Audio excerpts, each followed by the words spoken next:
Dude, yeah. Nice to have you again on the pod, Phil. That's so great. Of course, bro. Dude, I'm happy to be back, man. I've been looking forward to this. Yeah, me too. And really cool. You just told me that you like spent a whole night streaming. You're still like energetic as hell. That's so cool. Well, yeah, it's a little bit of nicotine. It's a little bit of caffeine. Okay, fair. Yesterday, I woke up. Basically, I had stayed up really late playing video games with viewers the night before with Meme Kid and his little cousin. And then I woke up at 3 p.m. my time, so 3 o'clock in the afternoon. Yeah. And then I went out, got like Korean barbecue with my wife and her family. And then cool. I got home and I was like, bro, I've gotta start speedrunning Battlefront 2 2005. So then I started speedrunning it and I did so bad. And I was like, I just gotta get one good run in. So then we counted 6.5 hours later. I didn't get a single good run. No. It was just like that. Is this your new thing now with speedrunning? Dude, there's something crazy about speedrunning. Humans have such a crazy potential to do so many amazing things. Yeah. We've created these huge metropolis cities with highways that go crazy, with trains that run underneath ground. And we've created all these different medicines that cure people's diseases that would have killed you like 100 years ago. Yeah. And we created internet and we're building rockets, ships. And there's just this group of people out there who dedicate their lives to playing a game as fast as possible. Yeah. That was made like 20 years ago. Like, it blows my mind. There's like, and this isn't just for Battlefront, but for almost every single game has like a little speed running community that is just dedicated. And it's weird. Like I don't know how people are. Like, I could never be the guy researching the game and finding out how to do the best speed run. I don't know where these people like build up the strategy and everything. Yeah. It's crazy. I saw there's this one German YouTuber, a really cool one, and he makes like videos about nearly everything. It can go from a video that is 2 hours long about speedrunners. And he really dig into the scene and all that. And I saw that video. It's so crazy. The community is big. The community is huge for speedrunners, right? Yeah. Yeah. Oh, wait. It's like it's not like League of Legends or other games where you're like ranked up. You know? Like, it's not. I mean, I guess there's speedrun.com is where you rank up next to other people. But it's like when I play League of Legends, for example, every single time I play a game of League, I'm like sort of making progress, you know? Yeah, that's and like true. the game gives me like feedback saying like, oh, you did a good job, you know? But with the speed running, it's really just me playing this 20-year-old game, and I just keep on recording using the live split program to see if I'm doing better than my last time. And it's not like I'm getting rewards like XP or stuff, but once I get a personal best, I upload that to speedrun.com, and then there's a community on it on like a Discord server that's like woohoo, cheering me on, you know. Oh, that's so awesome. That's like pretty cool, you know. Yeah, I love it. It's basically have you heard of Summoning Salt before? That's the most popular like speedrun historian on YouTube. No, haven't heard of that. It's an amazing channel. It's basically video essays documenting the history of certain speed runs. And from the first Summoning Salt video I saw, I was just like I was so blown away by like how cool this sounds, because I remember being a little kid playing Pokemon and being like really good at it, where I could beat the whole game in a single day. And I thought, oh man, I'm so good at this. And watching these Summoning Salt videos, I was like, man, I wish there was some sort of game out there that I could speedrun. The problem is you kind of need to have already memorized the game to get into speedrunning. And there was never really a game on my radar where there's a big like community for speedrunning. But with Battlefront 2, this is the first game I found that just so happened to have a speedrunning community. So I got involved with it just fairly recently, within like the last month. And I'd fallen in love with it because this is a game I'm familiar with. So when it talks about all these like obscure ways of navigating the different levels and exploiting the game to fit as fast as possible, I actually understand it. You already know what they're talking about, exactly. Right? You need to have a general understanding of the game before you go into, like, I've like, like the original Super Mario Bros. Where you go through. Yeah. I know this one. I've never played that game all the way through. I've played like the first 2 levels and like kept on dying forever and ever.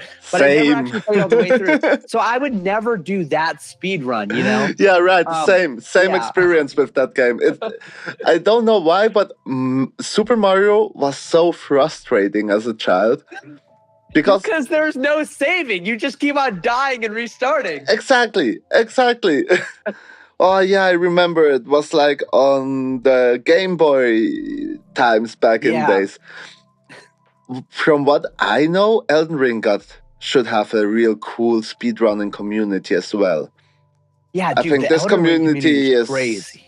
Oh, there's only like 1 month till the new Elden Ring comes out. Oh, the new From Software game on the Switch 2 exclusive. Is that the one you're talking about? No. Are you talking about the DLC? Ring. No. It's not the DLC. It's, so far I understood, it's in the Elden Ring world. Yeah. And it's like a little bit like Fortnite. Don't get me too hard on the word. It's not a player versus player experience, but it's like you and up to 3 buddies get into this Elden Ring world, from how I understand it. And in the night, like the big bosses and all that creatures that want to kill you come out, and you have to fight like through the night. A little bit also like Minecraft, like zombies? Like zombies? I would say it's like this... the starting principle is like Fortnite, and then the night is like Minecraft, when the zombies come out. Dude. Dude, that sounds cool to me. That sounds sick, bro. That sounds awesome. Yeah, I need to get that game. But on the other side, the Oblivion remake, and we have the 19th. So tomorrow is the shadow drop of the Oblivion remake. Wow. My Instagram feed was full. And they just announced like it leaked through, it will be a shadow drop, like a no big announcement drop. Oh. Tomorrow. On the 20th of April on 420, Easter. Bro? 420? Oh, yeah, right. Dude, this is going to be a crazy 420, bro. This is going to be crazy. Yeah, Easter Sunday, if I got it right. Yeah. At least Resurrection Day, baby. Let's go. And with the Xbox Gold, I guess, or I don't have an Xbox, but it's in the Xbox Pass already. Yeah. So crazy. Wow. And I really want to play Oblivion. Shadow drop. That's such an interesting. I feel like you can create a bunch, like as a company, you could probably create a bunch of organic reach using like a shadow drop like that. Because organic, like reaching each other is probably the way to go at this point. All the most successful brands I see out there don't really put a lot of money into advertising. You know what I mean? It's kind of like the most successful artists. I've never seen a successful artist like advertising themselves traditionally. I always see it's creating content and like, just organically, it grows bigger and bigger. You know what I mean? Yeah, and probably they just set up the leaks by themselves because the community did the rest. I mean, full Instagram, TikTok, everything is full with that. Yeah. It's crazy. Man. Yeah, what a time to be alive. Dude, it's so crazy the amount of stuff coming out. I was just thinking about this the other day because yesterday I was playing Schedule 1 with people, which, have you seen the Schedule 1 game? No, what's that? Tell me. So basically it's just like this indie game that came out like the same time as Assassin's Creed Shadows, and it has ended up outselling on term of the number of copies sold. It's outsold Assassin's Creed Shadows. Okay. I bought Assassin's Creed Shadows, by the way. I played it for 3 hours. And then It was so got boring. bad. Yeah. It was so like I tried so hard to enjoy it, and it was torturous. But anyway, so this Schedule 1 game. So the Schedule 1 game was made by 2 people. Yeah. The Assassin's Creed. I don't know if you've seen the credits list that for Assassin's Creed, but I watched it on like an Asmongold Reacts thing. I saw the credits roll for like over an hour. Wow. Over an hour from how many people are involved with this game. That's how expensive it is to make that shitty, like terrible game. Yeah. And then, but this Schedule 1 is so fun. You just basically are a drug dealer and you buy like some weed seeds and you put it in, you get some dirt, you put the dirt in the pot, you put the weed in the pot, you water it, and then it grows, and then you snip, and then you take the weed and the dry bag it. And then you go out on your skateboard into town and you can smoke the weed, you can deal it out to people. It's so fun. I saw clips. Yeah, I saw clips of that. The clips of people playing that with friends is so hilarious. Yeah. And, dude, oh man. And you can buy like a golden skateboard. I saw this clip like, bro, that's our savings account. How could you buy this golden skateboard? We need to hustle first and stuff. Yeah, the clips are hilarious for that game. They have a casino in the game, and me and these 2 other guys I was playing with the other day, we had like $10,000 like saved up in the ATM, and any one of the players can withdraw from the ATM. So I was like, all right, guys, I'm just going to withdraw some money from the ATM and I'm going to like make the money back on blackjack. So I like put like all my money down. I lost it all. But how is it? I lost it all. If you played with friends, you only played like on the Minecraft server with your friends, and all the other world is like NPCs, right? It's not like a huge multiplayer MMORPG experience, because that would sick. Like, that would be wild. That would be wild. Because then it's like GTA Online, you get your gangs together. That's exactly what came to my head. I was right about to say that. Like, I've only seen one game. I've only personally experienced one game successfully do that, where everybody has a role and they're role playing together, like in this like economy that's fake. I've only seen GTA successfully do that before. I'm so excited to see what GTA 6 brings. I feel like there's so much hype that it probably has to not be able to live up to it. Like, there's too much hype. Have you played GTA on an RPG server? I've never, but I've watched videos and they're hilarious. I would love to, man. I would love to, but having a Mac and no PC to play on makes it nearly impossible. I don't know I don't know. There's, I guess, no Mac version for GTA, and I really don't want to get like one of these Windows emulators just to play games on the Mac. At the end of the day, it's like my work, my work computer, right? Yeah. Oh, I had this crazy experience with the support this morning, and shout out to the Apple support. I had like 3 problems within the last 8 years since I'm an Apple user. Like first with the MacBook, now with the Studio One. And you just go on the homepage, press, give in some little details, what you need help with. And then you can decide between opening a chat or getting a call back. And I swear, if you decide to open the chat, it goes like 2 minutes maximum. And you have a real person talking to you. And with the callback, I used it also like once before. And as soon as I click send with my telephone number, my phone rang. And they just helped me, kind of get rid of some problems. And was it in like German or like Swiss German or whatever? In German, like in your language, they immediately were ready for you. That is so cool, dude. That's awesome. And I had this problem where somewhere, like in hidden folders, because Mac is made like that you cannot like delete files that are super important for your computer. Yeah, it's like user friendly. Yeah, but somehow it bugged, and while taking screenshots, it used to like record 8-hour, 10-hour long screen records, and they went to this hidden folder, and I was like, why ain't I have no storage You have like zero storage because you have like 1080p 60 frames per second recordings that are 10 hours long. And I had like a 5-minute call with this guy. He's like, okay, now you restart, go into the save mode. Now you press like these 3 buttons. Then now you delete this folder. And then, boom. 500 gigabytes back storage place, and I'm like, oh, thank God. Yeah, and that must have made your like music production software like really slow, having like no extra space on your computer. That wasn't the issue. My music production still went. The thing is with Macs, if your storage is totally full, it doesn't affect your work speed.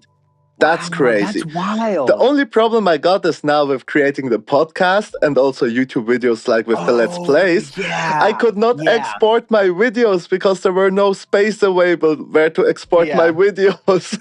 That was the issue. Okay, that makes sense. Yeah, that makes sense. Yeah. Crazy. How about we dive a little bit back into music? Yeah. You released the album. It's now been more than a month. Yeah.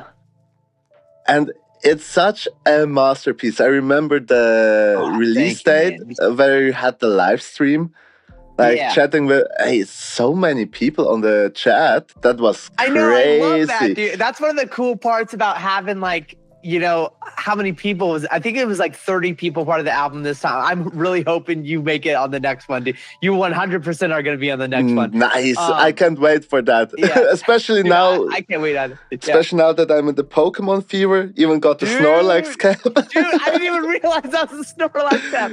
That's sick. The thing is, it's in German, it's a Relaxo. Yeah. And Relaxicorn Relaxo. It's so similar. That's awesome. Yeah. That's awesome. And just tell me, are you happy with how the release went now? I think you made really good numbers on the album, right? I mean, okay, so funny enough, like when you look at the first week and the first month, can I just share my screen and show you? I think that would kind of make easy. Would that mess anything up, or is that good? No. You can. I guess. Let's just see. try. Let's see if this works. Maybe it'll work. Maybe it won't. Let's just try it. Let's see. I mean, from what I see on Spotify now, it looks really good. Yeah, so basically what I'm trying to pull this up to show is basically if you look at the first month, you're going to be able to see that I got to type in the security code. Oh, you want to show me in Spotify for Artists. I see. Yeah, I want to show you the actual graph because it makes it easier to kind of explain or like visualize.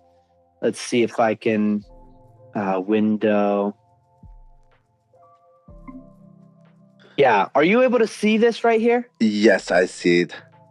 So if I go to music and then search release for the Univa album, if I compare it to the Hoenn album. You can compare now. That's crazy. Yeah, isn't this cool? Isn't this cool? Mm-hmm.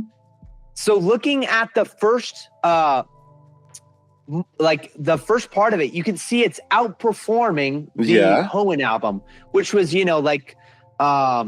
was now 2 full years ago. Yeah. I think. Yeah.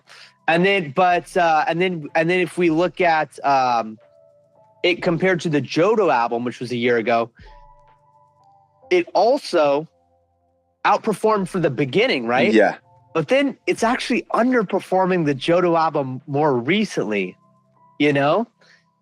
So it's like we were having a really good start to the whole release, but then as we go on, it kind of dips below the Johto one, and you can see the Johto album as time goes on, it kind of slowly downward trended, right? Yeah.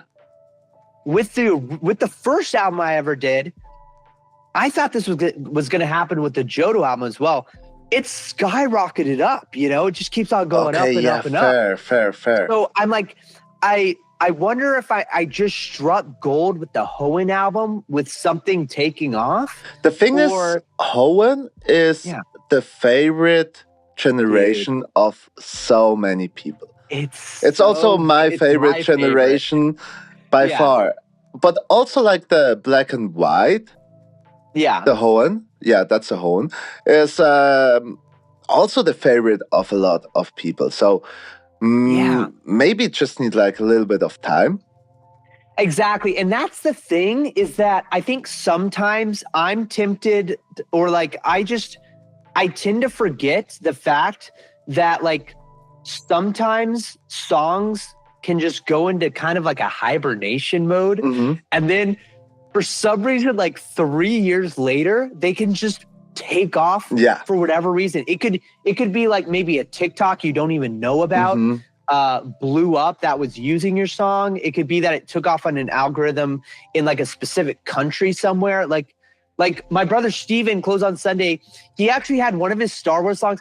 It was so funny. My friend Carson Mankey, he was at a concert somewhere, like some rapper who's like really big. Yeah. And like in between sets, like he sent me a video. He's like, yo, like they're playing Close on Sunday right now. What? And like literally his Star Wars lo-fi was banging like in between sets. And I'm like, I wonder if Steven's getting paid for this. He's not, you know? But no way. Really that's so cool. Because, yeah. Like tons of people start like Shazamming it, and you can see it on Apple Music when people Shazam. Yeah. My number one song that is always getting Shazammed in Japan for some reason, Shazammed in Japan, is We Party. My cover of the We Party theme is always popping off in Japan.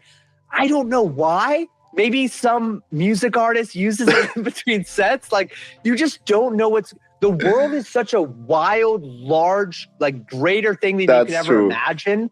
So like, you just never know what your songs are going to do. And that's why I think releasing a lot of songs every year is really smart. Because even if they don't immediately take off, like after they rest a little bit, sometimes they pop off. I have this song called Rito Village, which I think I did I think I talked about this before on this podcast, but could be. Rito Village is my number 8 song right now with 1.6 million streams. I'm looking on Spotify right now. 1.6 million. It literally had 30,000 after the 30,000 streams after the first 2 years. Whoa. And it was only getting like 17 streams a day for a while. And then out of nowhere, 3,000 streams a day. 4,000 streams a day, 6,000. Yeah, it just kept on going up, and I'm like, bro, the mixing and mastering sucks on this thing. Like, it's so bad, but people love it for some reason. I don't know why. Like, it no sense to me. I just remember, I was going through, I guess it was YouTube Shorts. Yeah, and then I was like, oh, wait, I know this track. And you see it written, which song is playing. And it was, which one was it? It's a song from Steven. Yeah. Was it Cantina Band? No. It's a Pokemon. It's a Pokemon song. Pokemon song. Was it Labandia? Yeah, I think it was Labandia. Just like some people ripping some Pokemon card packs. And having that song played in the background. And then I checked out this creator, and he used that song on like at least 10 videos. Wow. Like that was his that's his go-to pick for making that kind of content. Yeah, exactly. And I mean, this kind of content is like exploding right now. And yeah, I got into the my feed, and I never like it or anything because I'm not. I mean, sometimes Ludwig buys like a Gen 2 pack where it's like it's the second generation, like the second pack ever revealed. He pays like $2,000 for it, and he's like, "Okay, I'm going to open it," and I'm like, "I have to watch this." Yeah, the thing is, if it actually has something. The thing is, that's actually the reason why I got into the hobby. And like the really big creators that have like tons of money to reinvest in opening the good old packs made it so popular again that the new packs get sold out so quick. And I mean, there are videos of like adults fighting against children in a Target. And I mean, that's so dumb, right? So dumb. And as someone who just want to play the game, Okay, Yeah. I view it like that. I really love to play the TCG. I think I played Magic the Yeah. Gathering, I played Yu-Gi-Oh! Both like on a competitive scale back in the days. And now Dang. I started with Pokemon. And I have to Yeah. say, it's amazing because people are opening tons of cards. If you just want to build a deck, you get the singles for so cheap. Building the Right. number one deck in the world costs you less than $100.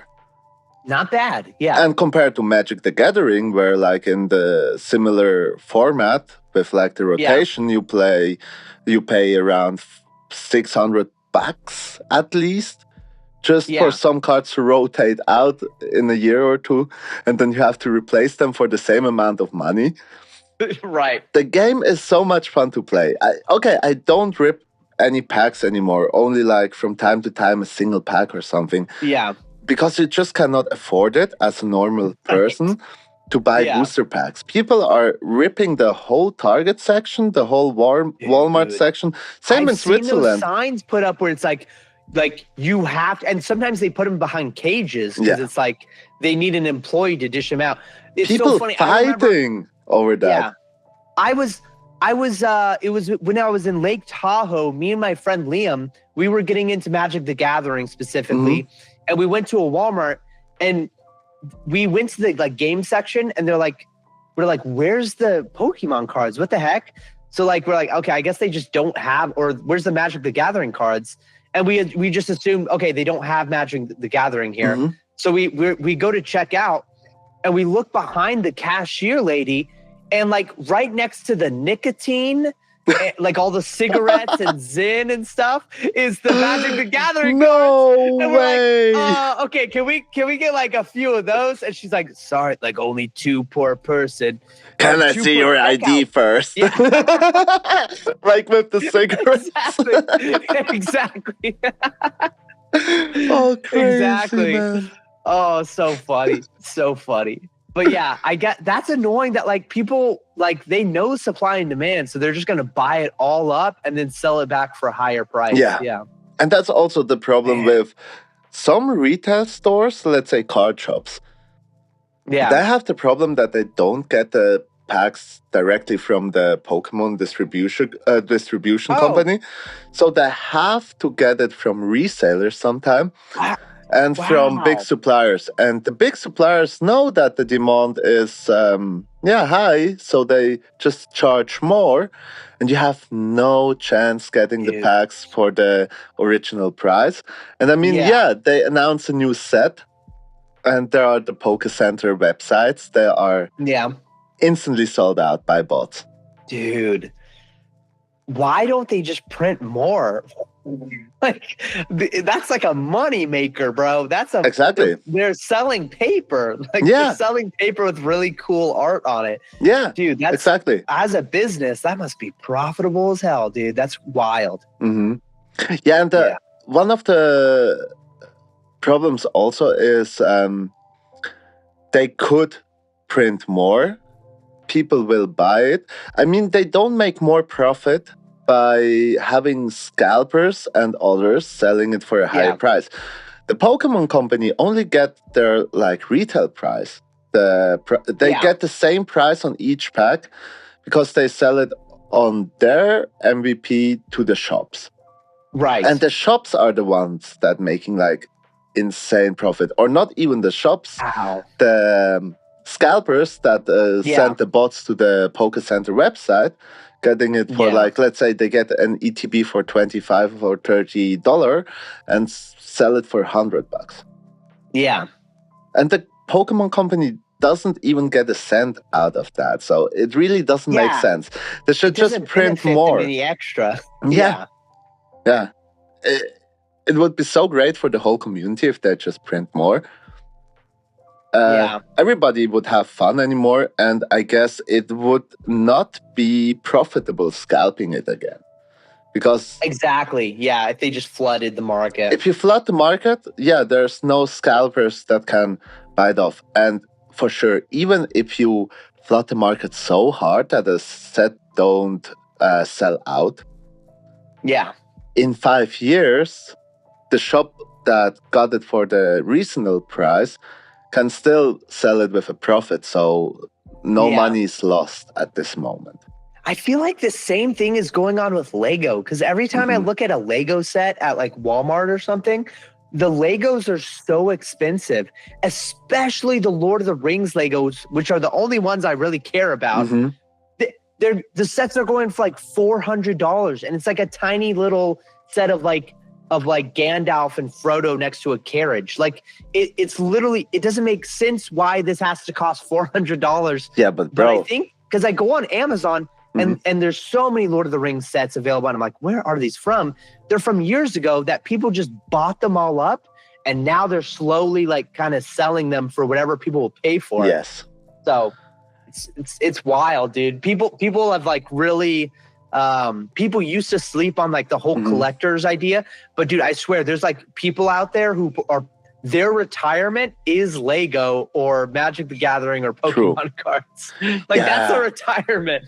But you know, with Lego, the ridiculous part is they have like unreasonable MVP prices. Like they sell the like the sets for so high at beginning already. I mean, you cannot even say, okay, the one of the mistakes Pokemon company is doing is not printing more, because that would solve a lot of problems.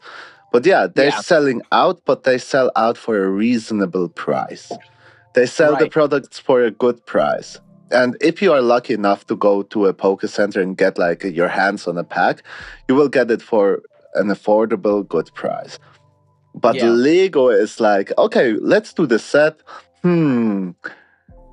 It's got the same amount of pieces as this other set, but this is Lego City and this is Star Wars, so let's just triple the price. Exactly. We don't care, you know? It's gone through my mind where I'm like, I wonder, like, it might be, is it more expensive because of the, like, they have to pay an extra amount to Star Wars or something? But I don't think that's it. I think it's literally just, they know people want a Death Star, so they're going to charge an arm and a leg for it. They're going to charge, my brother Tim literally paid, I think it was $1,200 for a Millennium Falcon. I got to admit, this thing was massive. This thing, I remember helping him move.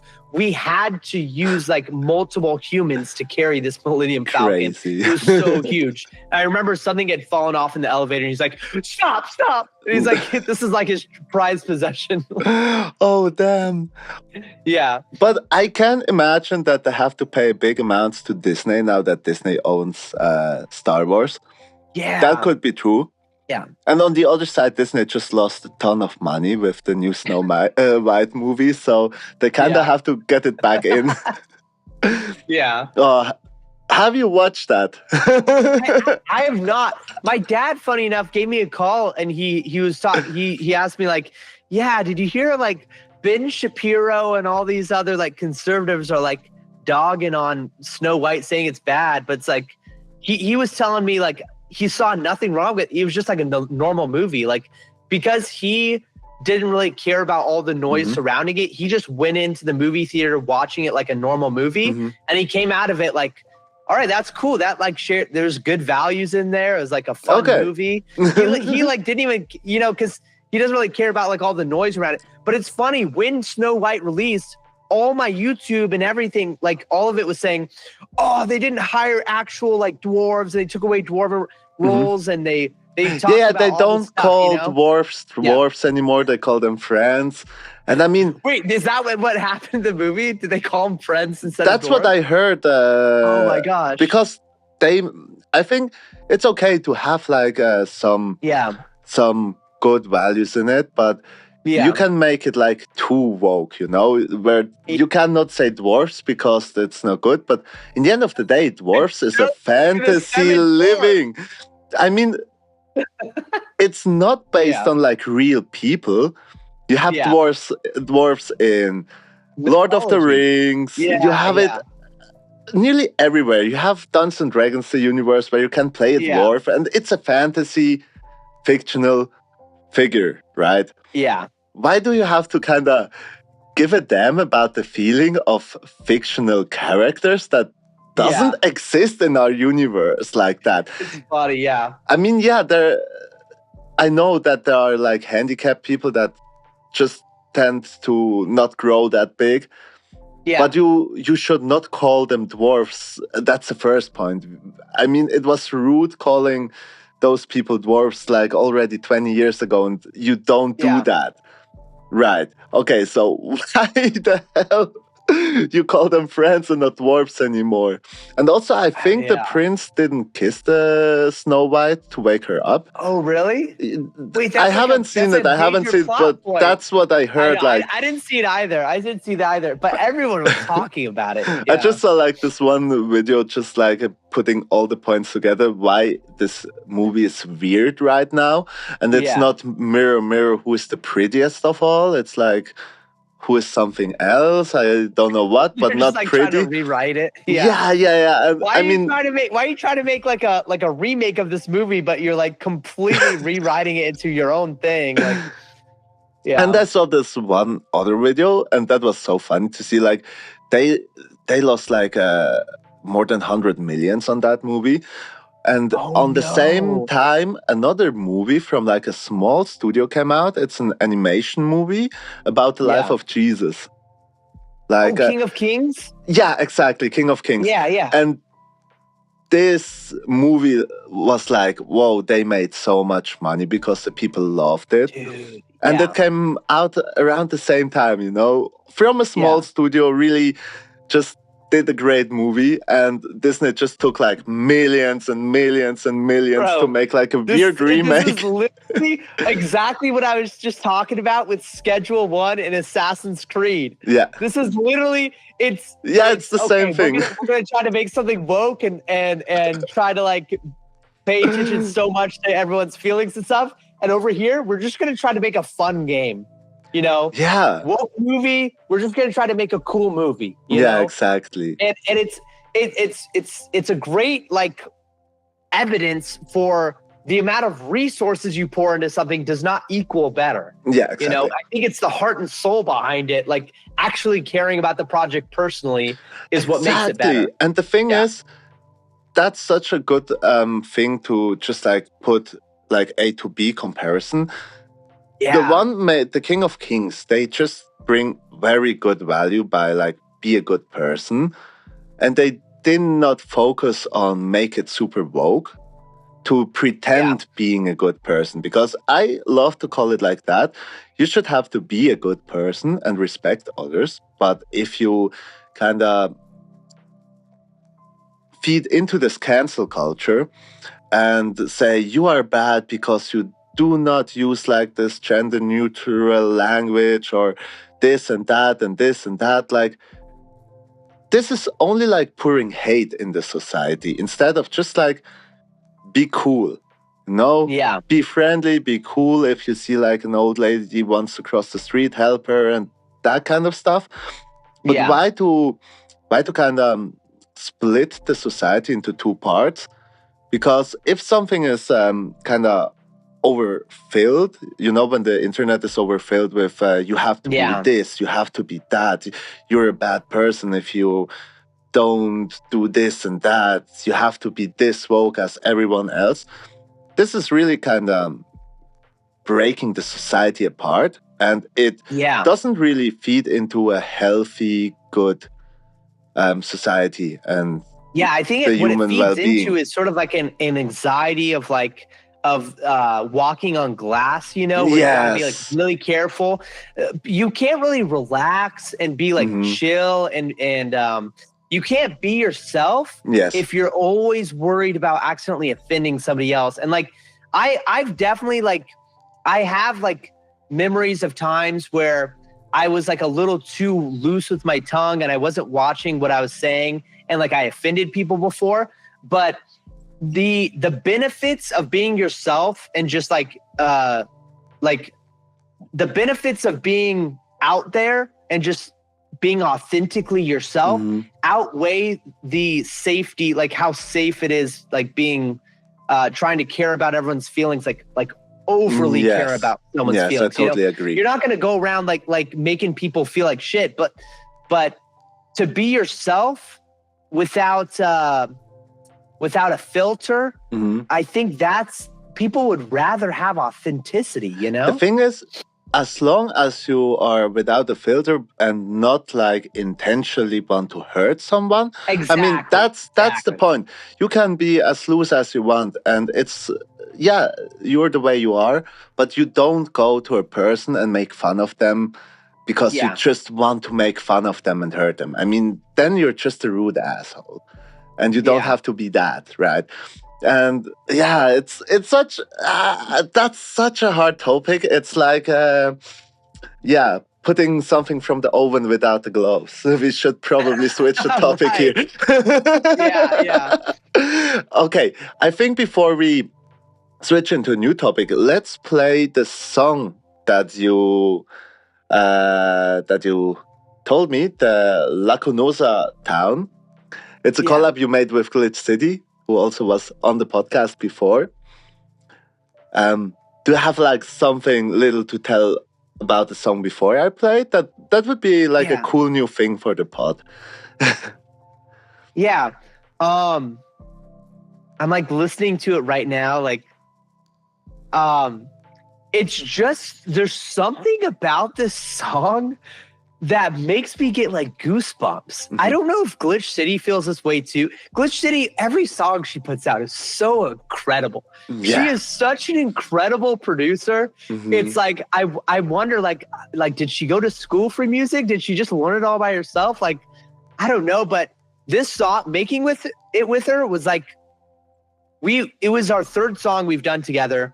And I don't know what it is, but something about this song turned out beautiful. I don't even know what to say about it. Yeah. It's so bad that I cannot remember. My memory on long term is so bad because I asked her that if she went to a music school, but I cannot remember the answer. Have to re-listen the pod. Okay, let me play the song for the listeners. Let's go.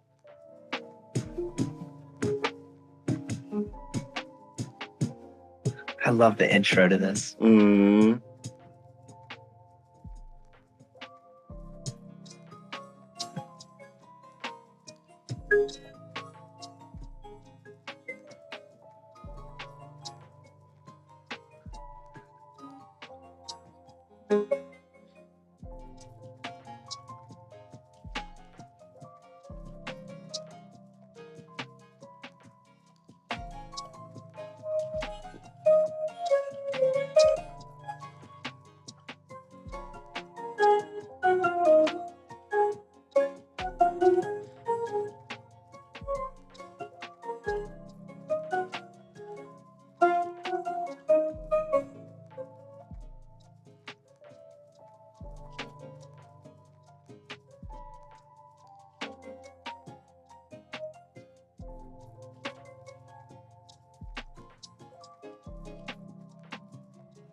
Yeah, man. Okay, I totally understand why. Oh, this is so good about it, dude. Like it's so uplifting. Yeah, it's so uplifting, so happy, dude. Glitch comes up with like, I can never put strings in the right moment, but she, like, the strings in the background halfway through the song, they just come in and they feel so natural. They don't feel out of place. And I'm listening to it. And the outro. And it's so well mixed. Man. Like, dude, no instrument competes with another one. And this is, for me, so important. Dude, And it's like, everything is nice positioned in the stereo field. And overall, I mean, a good mix is one thing, but the whole mood, it brings you in this super happy, turn up mood. I would say that's not really a chill song. That's just a happy song, right? Yeah, there's something it always brings a smile to my face whenever I listen to it. And I listen to it and I question, I'm like, did I actually make this? Did I work on this? Glitch City sent me the project file and it had everything there. it wasn't the exact like same arrangement, because most of these Pokemon songs, like it's always like an A B. It's usually an A B, and it's loopable. Yeah. And it never really has like a good finish to it, you know. But what she sent me with all these, like, you know, 20 different elements and layers and stuff. And when I got it, I remember only changing one major thing about the arrangement, and it was about like I think 50 seconds of the song where it goes da na na na na na da da da da da da da da, and I changed the strings to kind of fit around the drums that we had going, and that one change really made it like it changed the groove of it. I don't really know how to explain it, but it changed. I know exactly what you mean. I just have to move my head, you know. Yeah, I felt the same way. The strings raising you up. That was all Glitch City. Those strings. I've asked her. I forgot what she answered back, but I DM'd her asking her like, "What? How'd you get these strings to just sound like this?" And it's just some like little like plugin she got for like strings, and she just puts like a couple of notes, and it just sounds like you're floating through heaven. I mean, oh, it's so good. It's so good. Strings, for me, strings and saxophone are the biggest game changers when it comes to songs. Dude. If you got them right in the track, it can really make the track so much better. Whenever I'm working on a song alone, I can never get the strings to sound like they're supposed to be there.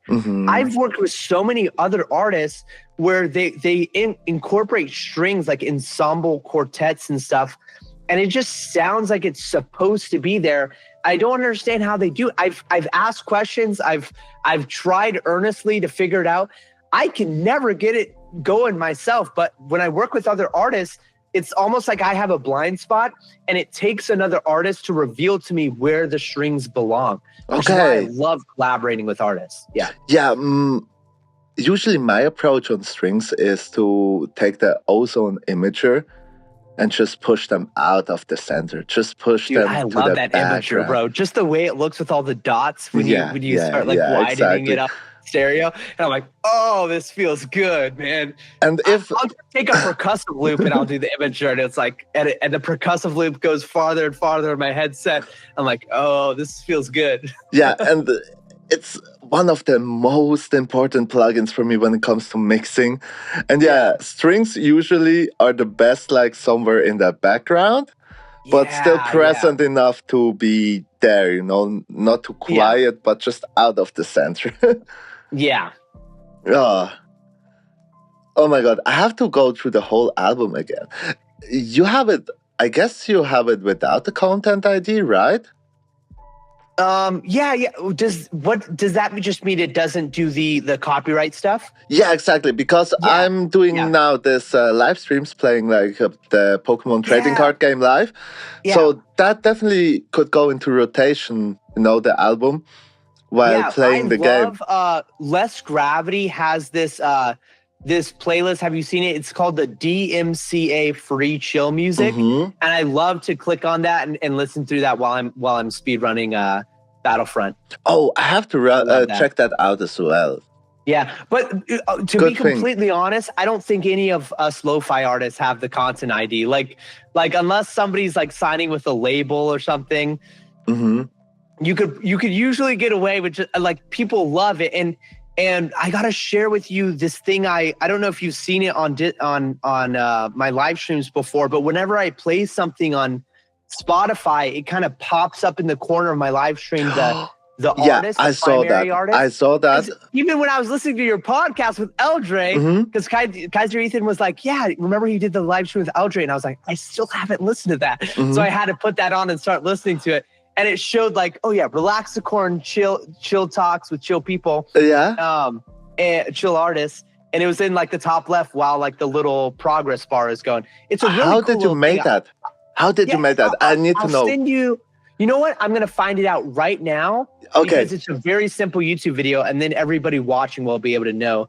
Spotify, Spotify stream OBS plugin. I'll just look up that and it should pop up. Okay, yeah, here it is. Okay, so basically it's just this link to 6K Labs, and it's called a Spotify music widget. So I'll link it in the chat, and maybe you can link that in the description or the show notes. But I will. All it is look up 6K Labs, and you'll be able to find it. Awesome. And it's really cool. I mean, it's awesome. Like, I don't have to like tell people who the artist is or whatever, because it just shows the name and the song name. And then, because I had people ask me like, oh, what song is this? And it was like my music. And I'm like, honestly, I forgot which like Minecraft song this is. But now anybody who wants to like check it out just looks at the name of the song. I hope it works with the Streamlabs as well. Yeah. Oh, it's just, if you go on like Streamlabs or OBS, like it's just a URL that you put in, and then the URL extension is how it works. So it's fantastic. Like, it's awesome. No download required or anything. Fantastic. Free account. Like, yeah. I will do that today, because I think I will go live later. Yes. First, after podcast, I have to kind of, I made plans with my girlfriend to like color some eggs, like draw some shit on eggs for Easter. Easter stuff. Yeah, hell yeah. Do you have already Eastern plans? Like brunch or such? Yeah, so like, I don't know if you know, but I'm like a devout Christian. I know. Tomorrow, I freaking love Easter.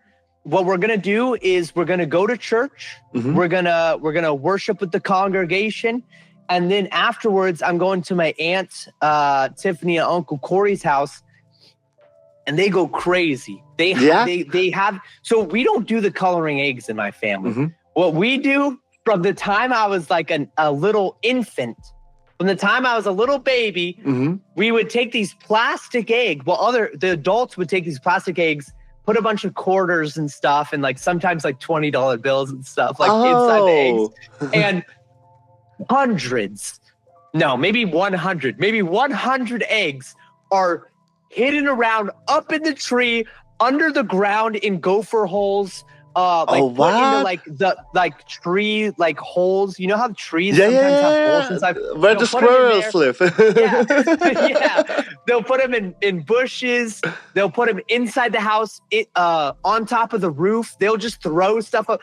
And it's so funny. Like, we'll try to find all the eggs, but dude, like, 6 months later, like in the middle of, October, they'll be like, wait, what's this? Like, at their house. And there'll still be eggs left over from Easter. But awesome. Dude, it's so fun as a little kid, because like, you have this concept that money is like a $20 bill is the world to you. If you grew up like me. So you find this egg with the $20 bill and you're like, I'm rich, let's go. Oh, that's so fantastic. And you do this tradition since you're a child with the whole family? Since the day I remember, because my grandma and grandpa, my grandpa's has passed, but they had this big old avocado ranch when I was growing up, where they would grow avocados here in Southern California in Escondido. And the Easter egg hunt was like around this ranch. So we would like go out into this giant orchard of avocados, like where there's like a pond and stuff, and we would scour this land for Easter eggs. Wow, yeah, and you have that's what I grew up doing. You have like a huge field. Yeah. For that. Wow. This is so amazing. That's an amazing tradition. Yeah. And I'm always kind of interested in food. Do you have like special food that you cook for Easter? Not really, dude. Like, honestly, being white, it's like, I don't like being white in America, specifically in California. I don't really have a culture where like I have foods, like my grandmommy, she might make some foods. She might make like chicken. I don't know. We don't really have any like staples or anything, Oh, interesting. I think it was Sing for the Laughter, because he went now to Italy over Easter. Yeah. I hope I don't confuse it. No, it was him. Yeah. And we had this talk about like Eastern plants and what food they cook in Italy for the Eastern, and it's so similar to the Ukrainian food where I am from, just with like other names. We have like this Eastern kind of cake bread that we make and such. Because I grew up and raised like Orthodox Catholic.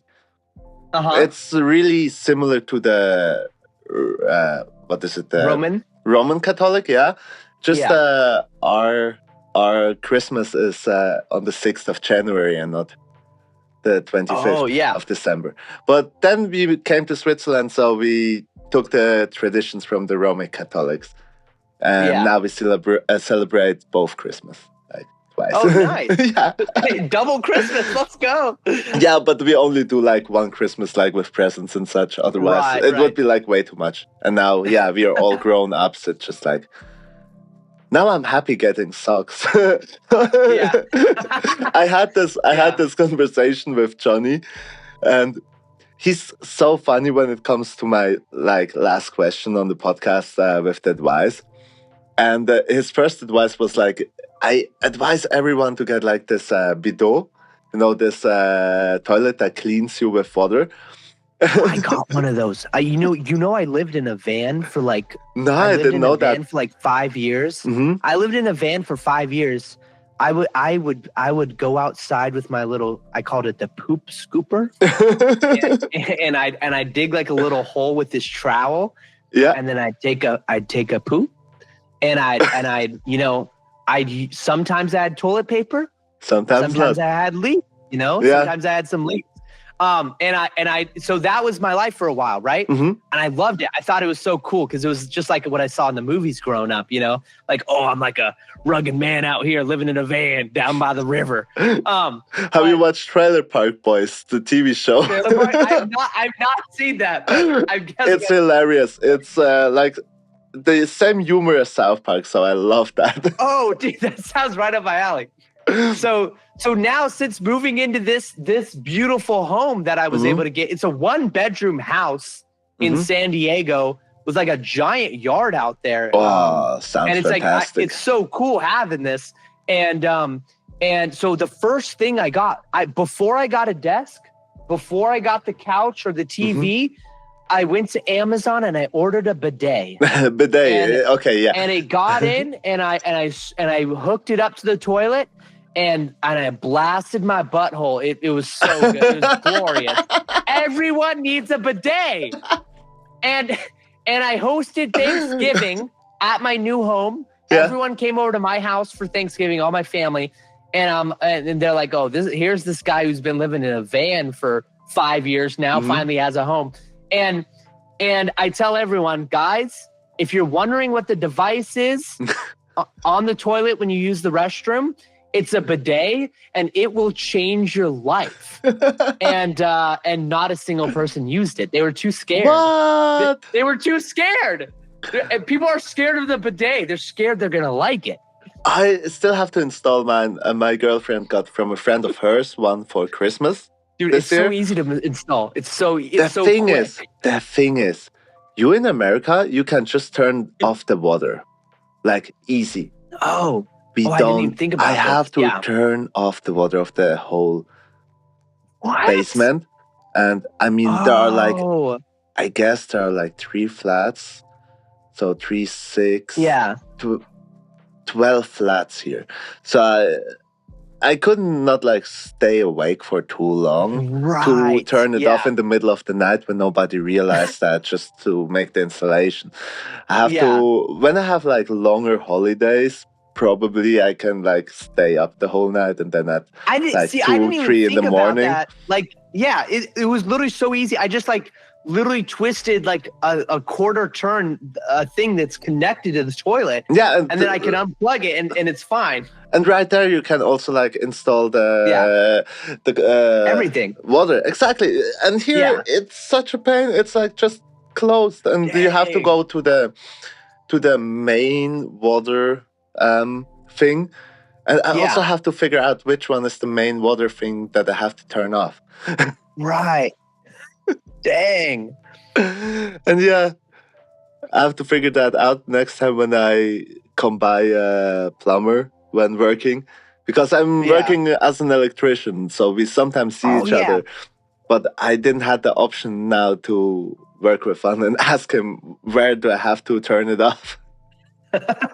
Dude, that's nice to be able to have someone like that you can ask. Yeah. Especially somebody in your area that knows how the stuff in your area works. Yeah. Just the thing is, actually, I'm so dumb. I should just like FaceTime him and ask him so I know Dude, it. there's a solution right there. Yeah. It didn't came to my head. Well, there it is. But yeah, actually, the second thing on the second pod, he said like his new advice is you should get like a fresh pair of socks like from time to time. And I totally agree on that. Such a wise man. Dude, for me, it'd be dude. I have not worn socks. When's the last? I think the last time I wore socks was when I went to a wedding. Okay. I have these shoes because the weather doesn't change here in San Diego. Right. It's always the same weather all year round. So even to church, I'm wearing these little like sandals that cover my feet. Like there's no socks or anything. I literally cannot remember the last time I wore socks. It would have to be the wedding I went to. Is it always like warm or hot? It's always warm. It's always warm because we have the ocean. Basically, the marine layer of the ocean keeps it relatively cool. Now, I do admit, like I live a little farther away from the ocean. Maybe like I'm a 45-minute drive. Yeah, that's not that far. Yeah, and so in the summertime, it does get pretty hot. I do admit it gets pretty hot. But in the winter, it's not very cold. Crazy. Yeah, because I also had like the talk with Whitley yesterday on the podcast. Recorded that, and she told like she moved from America to Canada, and they have like winters minus 50, minus 60 degrees. Dude, that's ridiculous. I would die. That's ridiculous. I mean, yeah. If it's like below 5 Celsius and our winters are like minus 5 Celsius, this is already horrific for me. I hate the cold. Yeah. The place to live is like, it sounds like the dream. I would love to be in a place like that. People pay a lot of money to live in San Diego. I'm lucky. I found a really good spot that's only $2,000 US a month to rent. And me and my wife love this space because she's going to school right now for her master's at San Diego State University. And it's only like maybe a 15-minute drive there. From here, so it's really not that bad. Oh, fantastic. And the fact that we have like a yard, we have like a big yard with lots of open space.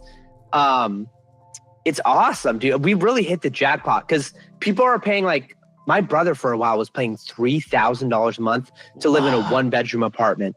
Whoa, that's more expensive than like Swiss rent. Yeah, bro. Damn. Yeah, if you go to a different country, if you go to a different area of America, for $3,000 a month, you can rent a mansion, like a literal mansion. If you go to Mexico with that kind of money, you can rent a city. I mean, I don't know, like, it's crazy, you can bro. rent a city. It's actually crazy. Yeah. Okay. Crazy. Yeah, because I also lucky with the flat that we have. We have like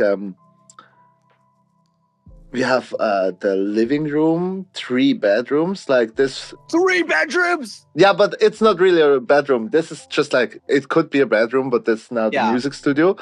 Then one of the bedroom is like the bedroom of my girlfriend and I. And she has like her office. And then we have the living room, a kitchen. But the only not good thing is like, it's just like a tiny little balcony. But I mean, we pay like $1,700. That's nothing. That's 1.7 for like a big flat. Yeah. This is I mean, also very lucky. Otherwise, you have to pay like way more for this size of a flat. But it's still very central, like a 10-minute drive with the car, and I'm in the city. Oh, nice. Yeah. That's super cool. And do you have a garden like in the yard? You plant like some tomatoes and... Man, do I have my phone on me? I feel like I could show you... show me. I feel like I could show you some of the garden. Oh my gosh, wait. let me know as the production. Would it be possible for me to somehow click on the link from my phone and like go outside with the camera? Is that possible? That should. Let me see if I can join with Google Meet. Yeah, that should be possible. This would be awesome. Oh yeah, here you are again. Oh my god! Okay, I'm gonna wait. I'm gonna have mute to. my. Yeah, exactly. Okay, I think this is work. Yeah. Let me see if I can get the video going here. Dude, this is so trippy. This is like, whoa. All right. Okay, here we go. Dude, this is sick. All right, we're gonna go out into the garden. I'm gonna get docked so this hard is the now. most exciting episode, like with all the special features. Okay, I'm gonna try to figure out how I can like flip around the camera. Oh, here it is. All right. Okay, so when we moved here, it was all okay. First of all, I got the honeymoon camper, and then the camper I lived in for like 70 years. Yeah. Dude, this is where I played so many music. Dude, so many songs were made inside this van right here.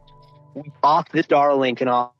Right now, it has a lot of junk. I need to clean up this. People need to roast me so that I feel like forced, feel encouraged, let's say, to clean this up. All right, anyways. Oh, and this is what I was using to record so much of my folly. It's the H8 field mic. Beautiful. Oh, awesome, man. Right there. But yeah, all of this was straight up dirt when I first moved here.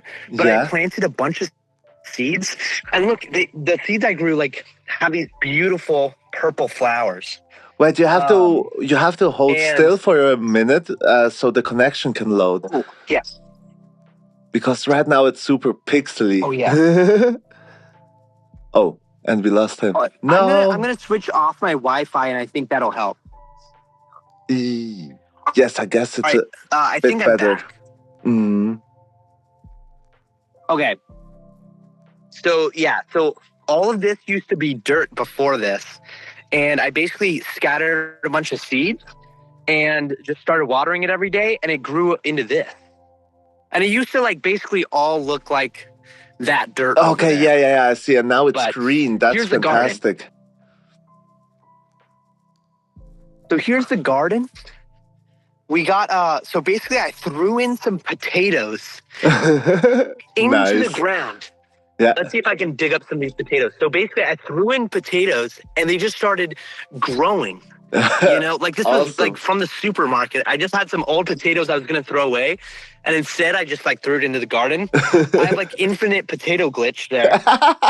And then, awesome. And then I've got some tomatoes growing here. They still have a few months until they grow tomatoes. And then I have some corn right here, which it looks like the ants have completely devoured the corn. I think that's a lost cause. But then I have the infinite cilantro right here. Basically, whenever my wife Jess wants to make rice, she loves putting cilantro in it. She'll just come out here, grab a bunch of cilantro, and we never have to buy it from the store ever. Awesome. So that's basically the garden. That's so cool. Yeah, and I mean, you have the most beautiful weather outside now. Yes, this is San Diego weather. It's not too hot. It's literally perfect weather almost every single day. Oh, that's so cool, man. Hey, and when you're back on your setup, I have an idea for your car, actually. Oh, really? Yeah. I have a really good idea how you can use that. Let me unpin this one, and here we go again. Awesome. Thanks for the garden tour. That's so cool. Of course. No, I instantly had this very fun idea. Yeah. Because you said you need a roast, or you don't need a roast, you need the right motivation. Because it would be the right motivation, best thing to make. Imagine you just now focus on making a real cool mobile studio in the van. Yeah. And then Oh my God, that would be the greatest content ever. You can just drive on a new nice place, like in a nice forest place, use the Foley recorder and just like record everything, the whole process of collecting Foley sounds, flip that into a beat, or just drive up like on a nice, let's say, hill where you have a great view.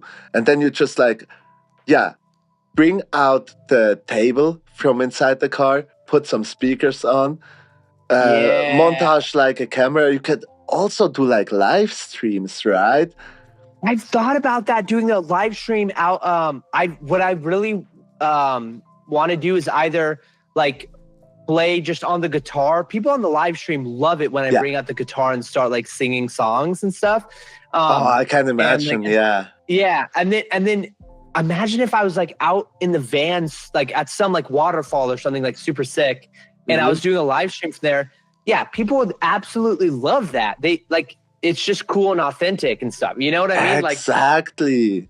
Like, I also want to do rock climbing though. I want to do like some rock climbing live streams where me and my brother go out to like a spot, set up the ropes and stuff, and do some rock climbing and just like have the live stream going. I think that would be really cool. So you can, like, film ourselves get injured and stuff. You are already into the hobby of rock climbing? Yeah, I love rock climbing, dude. That's awesome. Honestly, it's been like a few months before since I've gotten rock climbing, but my brother got me into it like maybe 2 years ago. And rock climbing is just one of the number one most entertaining outdoor activity for me personally.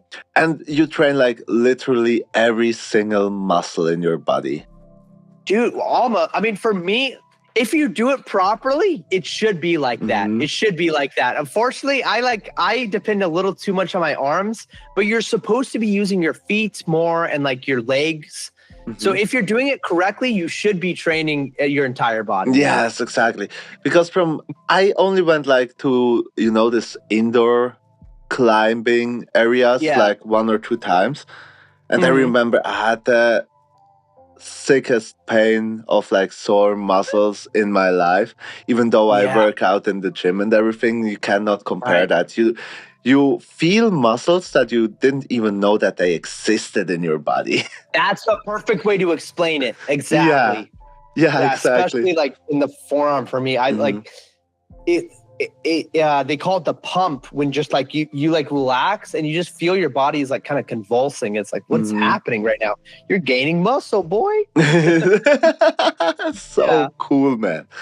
That was a really nice insight into you as a person now. Really love that part. That's so great. Thank you, man. And you're now awake since yesterday, 3 p.m. I know, dude. Damn. 3 p.m. So probably your plan is to go hop into bed later, right? Well, okay. So here's the thing. So you stay awake. Remember how we originally had it for 11 p.m. nighttime or 11 a.m. nighttime? So the reason why is I had to push it back is because I accidentally double scheduled. Because somebody in the chat just a couple of days ago, or I think it was last week, they said, "Hey Tanoshi, my birthday's coming up next week on Saturday.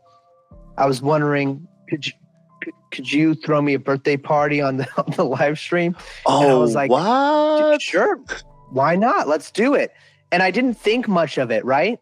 And they was like, okay, so like awesome. So since they're in England, they're like, okay, awesome. So like maybe like 11 a.m. your time and this and then I was like, I just kind of said, yeah, sure. And I didn't think too much about it until they were reminding me earlier. And then I'm like, Relaxicorn's podcast is then, bro. I can't, dude, what am I going to do? Like, I'm going to let someone down, but thankfully we were able to record this earlier. Yeah, but bro, honestly. Now, right after this, I'm going to be doing the birthday party live stream where we'll be playing Jackbox and Mario Party. Yeah. I will definitely hop by and take a look in it. Heck yeah. Sounds like fun. Hop in one of the Jackbox games. It's so cool. How does it work? So basically you go to like the Jackbox TV on your, I feel like I'm doing an ad right now. But basically, I have the game on Steam. Yeah. I press play on it. There's a room code. I hop in the room code first, and then I give the code to everybody in the audience. And you play it on the web browser. Exactly. They play either using the phone or even like on like a computer or tablet, anything. And there's all these different party games. The problem is that there is no censor. Okay. So almost every single time, somebody comes in the chat. Specifically, there's one person that goes by the name the letter E. And this guy says the most racist, foul things you couldn't even dream up of in a horror movie, bro. No way. This guy says the most foul things. Every time he hops in my chat, he doesn't say anything in chat. That's the thing. He's probably one of the chatters that I have a great relationship with, but secretly they are just saying the most foul. Like, there's like, it allows you to draw things. Bro, they draw like, they know how to do a Picasso of Hitler, like doing terrible things. They are an incredibly gifted artist. Yeah. So that's an issue I have with Jackbox right now. There's no ability for me to ban players. Yeah. There's no. So basically what I've done is in my community Discord chat, I've made a new role called Goated. Yeah. And for every person that I trust, they can DM me asking, hey, could I get the Goated role so that I can get the Jackbox code when you go live? Because that way I can give the code out to chat, because then E is going to pop in and get me banned or something. And goes outrageous. Damn. The thing is, it's actually so stupid, but you know which face I had in my inner eye when you're talking about this person? You know the podcaster Theo1? Yes. I had a picture of him when you explained this player. Just him like on his phone trying. But the thing is, with him, I still don't know if it's like all just like really dark humor, because then I'm totally down for that. I think there should be like no borders in dark humor. Yeah. As long as you don't think or doesn't mean some things like seriously, right? Yeah. And so I'm like really on the fence with him, because I really like his humor, but I don't know if he meant some of the things seriously, you know. That's the problem I have. I can't imagine any of these people, like even when I think of E in the chat. Yeah. This guy doesn't actually hate black people or Jews or women. He doesn't actually hate that. Like I can't imagine he actually does. And I'm gendering him a man because I just can't believe a woman would do this. I'm sexist like that. I'm sorry. I know who he is. Like, no I know. Way, no. Because we had Kanye, then it changed to Ye, and now he transformed into E.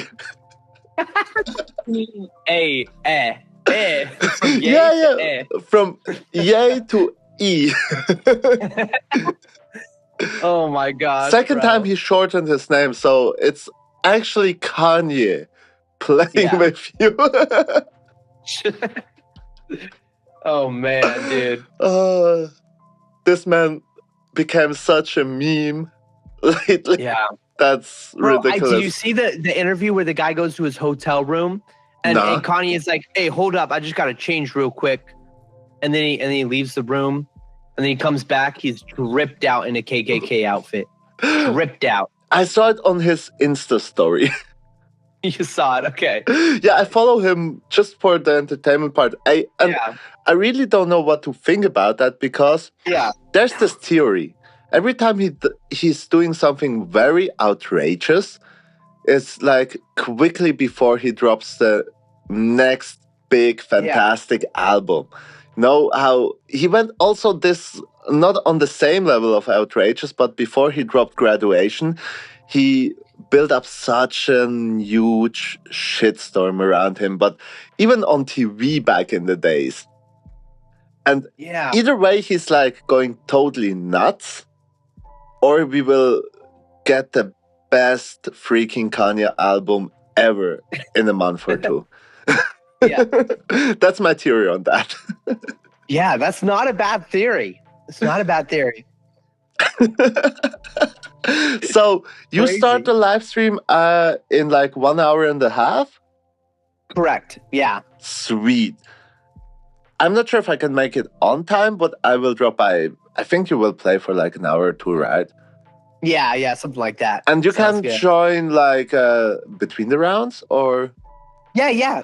Every single sweet. round is a new, like, because usually it's kind of funny because like it's a maximum of like anywhere from like 5 to like 10 players. So I kind of float around to like maybe 12 viewers, because like any more than that and people just aren't able to get into every game. Okay, so like I always have like a couple of viewers that are like, man, I wanted to be part of the game. Why can't I get it? And it's like, sorry, you got to type in the code fast enough before the race is E. It's not my fault. E is like a 70 word per minute typer, and he gets into every single game. Okay, then please add me. Am I on your personal Discord? I'm not sure. Oh yeah, as goated, right? Yeah, and I am on your personal Discord as well. Rolls. Oh, goated. Amazing. This sounds like fun. Yeah, dude, it is. And honestly, like most of the people, 99% are so like chill, and they just make the funniest they do the funniest like answers and stuff. It's games like Quiplash is like its own version of Cards Against Humanity and different things like that. I love it. And it's just really fun. But then there's that 1% that's just there to spam the N-word over and over and over again. And it's like, bro, like at least be funny with it. Like if you're gonna be so like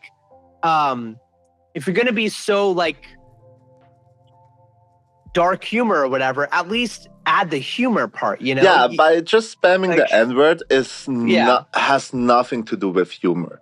Yeah, exactly. Nothing. It's like just being kind of spamming stupid stuff. It's being edgy for the point of being edgy, you know? Like, yeah, but that's just stupid. Yeah, I'd have a little bit of respect for you left if you were actually clever with it. Yeah, or doing really clever jokes. Yeah.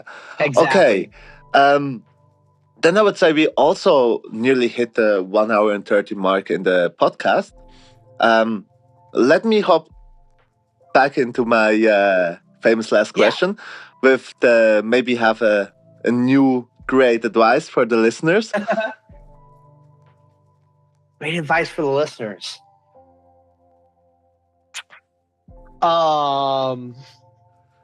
Is it geared towards anything specifically, like for music or for No. anything? Like I already told you, I really enjoy how Johnny comes up with the things like get a new pair of socks or the bidet one.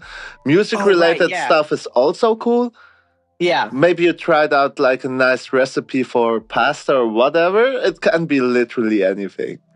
I don't take that like way too serious in being like a self-help. This is not like a self-improvement or self-help circle. This should just be chill. I'm thinking here.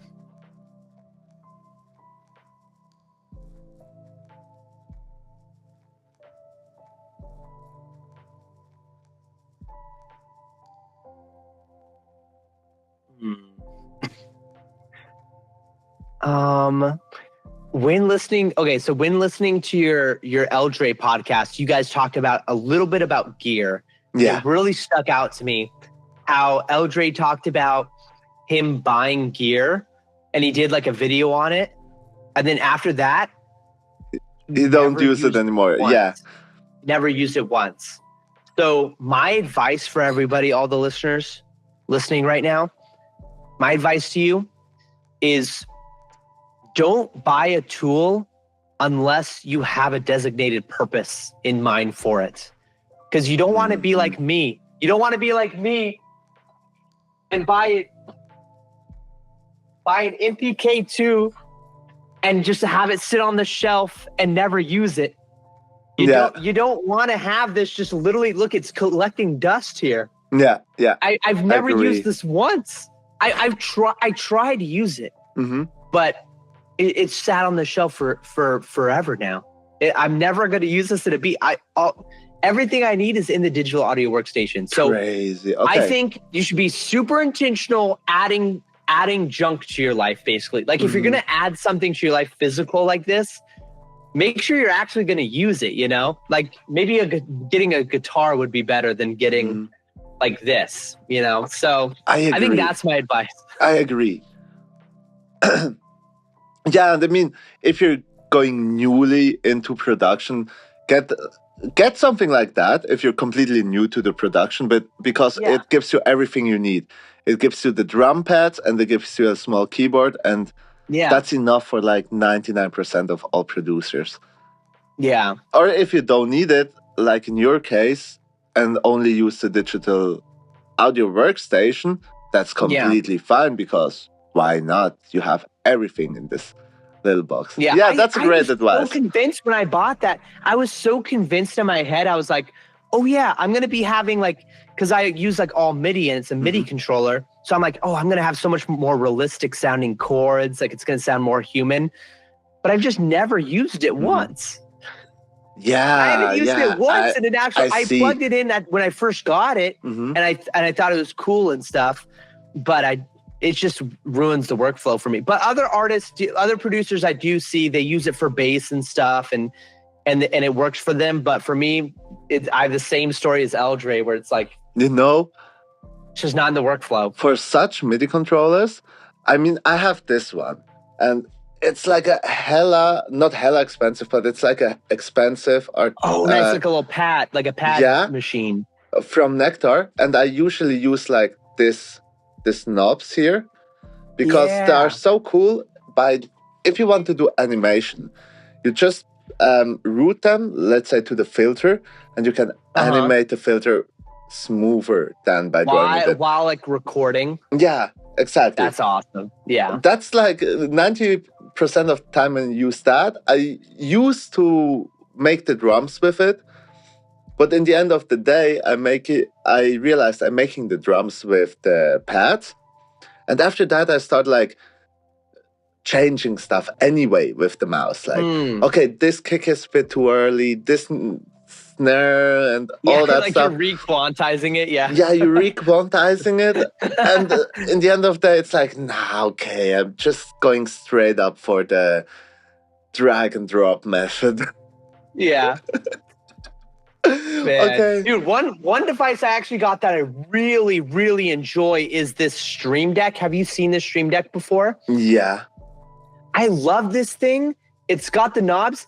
It's got an Ableton like pack that like I bought for it that allows me to connect it to Ableton, and it's really cool. I never use it for Ableton though. I never use it. But you use it for the streams. My laptop on the couch whenever I produce. But this is really helpful for doing the splits for the speedrunning, as well as like sound effects.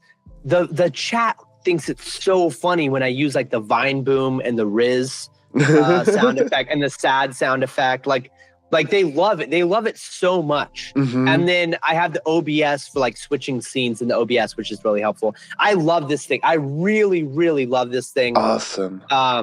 Because I can also pause and play like music from Spotify on it's just really nice, and changing sound levels with the little knobs. But yeah, I love this Stream Deck from Elgato. Love it. Speaking of Elgato, I have a little question for you, but we can do that after the podcast outro, I guess. Let's just thanks for listening to the podcast, to the listeners, and also I will link Tanoshi's. I link your YouTube anyway. Are you also streaming on Twitch or only YouTube? I am, but just link to I'm fine with just the YouTube. Sweet. Yeah, I'm streaming on Twitch, but Twitch is a weird platform. I'm still new to it. I don't know how it's gonna work. But dude, just as an archive, I want to say to the listener, at the time of listening to this, I have about 4 viewers on Twitch every stream, and about 10 viewers on YouTube, concurrent viewers every stream. So a year from now, I wonder how much I'll have. Who knows?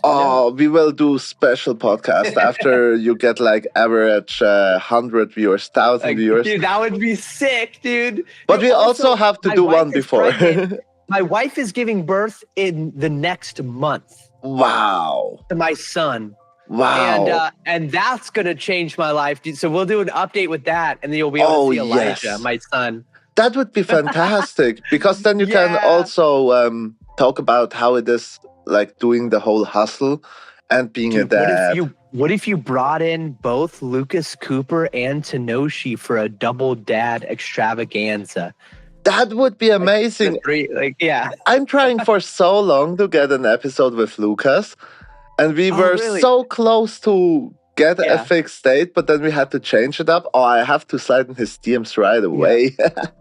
Dude, yeah. He is what I am going to be soon, which is like my schedule will probably get destroyed by the baby. You know what I mean? I can imagine. I don't even know what to expect. Like, oh, you should definitely ask Johnny about that. I think he's handling it super well. Nice. He's handling it so well. Yeah, okay. Let's have like a quick debriefing chat. And thanks again to the listeners for listening to the podcast. Tune in next week. Should we also drop a link to the Free Market Wildlife? Now that the Free Market Wildlife is open, anybody can click on the link and apply. Doesn't mean they'll get into it, but yeah, that's for those who listen to some of the episodes before. That's the secret society of lo-fi producers. Yeah. So you can apply now. Yeah. Right. Yeah, we will drop that into the podcast description. Apply for that. Amazing. Yeah. Okay. In this case, check out all the links in the description, and peace. Peace out.